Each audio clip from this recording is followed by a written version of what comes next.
I know they say don't mess with Texas. Well, don't mess with the great Golden State. And so we're here with our state of mind, with the clarity of our purpose and conviction to recognize that we need to reconcile the world we're living in. We do have agency. We're not bystanders in this world.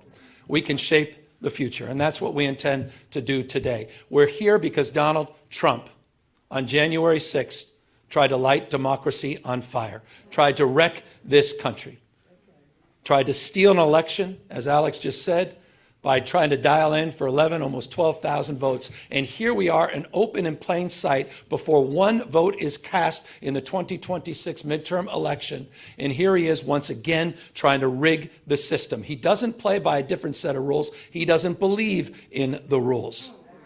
And as a consequence, we need to disabuse ourselves of the way things have been done. It's not good enough to just hold hands, have a candlelight vigil, and talk about the way the world should be. We have got to recognize the cards that have been dealt. And we have got to meet fire with fire. And we've got to be held to a higher level of accountability. So that's what this is about. It's not complicated. We're doing this in reaction to a president of the United States that called a sitting governor of the state of Texas and said, find me 5 seats. We're doing it in reaction to that act. We're doing it mindful of our higher angels and better angels.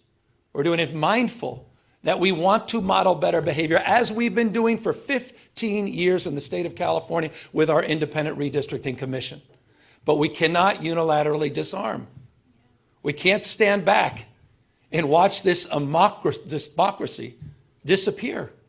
We can't stand back and watch this democracy disappear district by district all across this country, not just in Texas, but in Missouri, where J.D. Vance went just a week ago, in Indiana, in places like Ohio, in places like Florida. We need to stand up, not just California. Other blue states need to stand up. We need to be firm in our resolve.